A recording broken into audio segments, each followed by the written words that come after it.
y quiso Dios que yo naciera entre los hombres mujer. Entre los hombres mujer, y tuviera el don divino de darle vida a otro ser.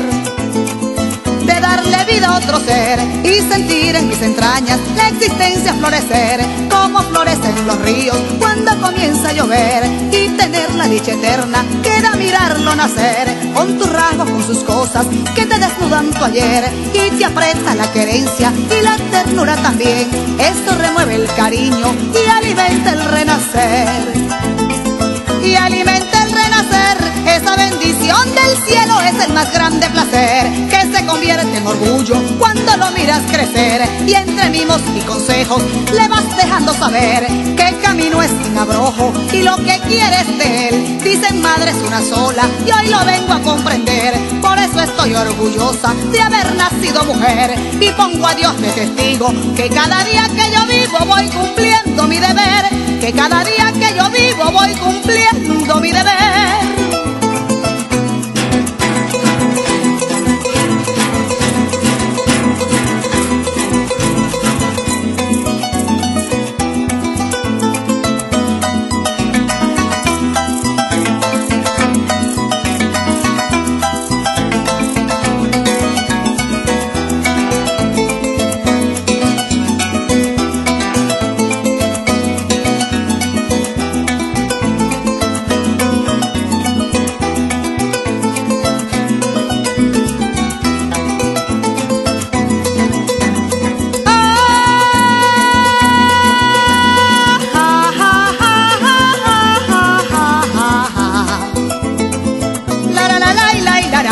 Quiso Dios que yo naciera entre los hombres mujer.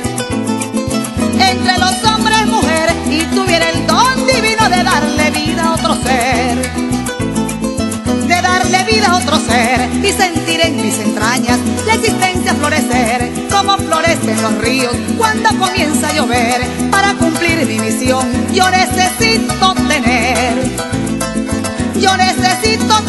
un hombre que esté conmigo, que pueda contar con él, que me respete y me quiera, que me llene de placer, que me acepte como soy y me valore también.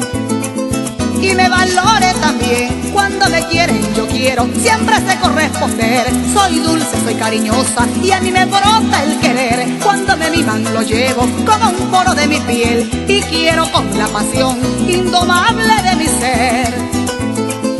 Indomable de mi ser, no es mucho lo que yo pido, cualquiera puede entender que necesito un varón para cumplir mi deber, que esté cargado de amor, de cariño y comprensión, y me haga sentir mujer, de cariño y comprensión, y me haga